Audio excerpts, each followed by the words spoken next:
வாசிக்கின்ற பொழுது சில உண்மைகள் எனக்கு தெரியுது. எனக்கு இந்த குழந்தைகளை எல்லாம் பார்க்கும் பொழுது என்ன ஒரு ஆச்சரியம் தெரியுமா? நம் காலத்தில் இல்லாதபடிக்கு பன்முகத் திறமையோடு இருக்கிறார்கள். இந்த பன்முகத் திறமை இருக்கு இல்லையா, அதற்கான தேவை களங்கள் வருங்காலத்தில் இன்னும் அழகாக மணிமகுடம் கட்டிக்கொண்டே வருகிறது. அந்த குழந்தைகள் அதற்கு தன்னை தயார் செய்து கொள்ள வேண்டும் என்கின்ற அக்கறையில் நான் பேசுகிறேன். எப்படிப்பட்ட தயார் நிலையில் நாம் இருக்க வேண்டும், எப்படிப்பட்ட குழந்தைகளை நாம் தர வேண்டும்.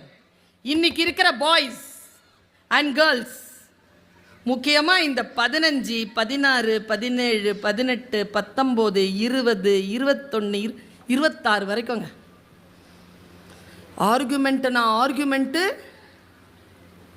ஏன் என்ன அப்படி பண்ண என்ன? இல்லை அப்படிலாம் பண்ணக்கூடாது, அப்படிலாம் முடியாது, அப்படி தான் பண்ணுவேன். இல்லைம்மா இது இந்த காரணங்களால் இதை பண்ண முடியாது, அதெல்லாம் உன் காலம், நாங்கள்லாம் பண்ண முடியாது. அதற்கான காரணங்களை ஆர்குமெண்ட்.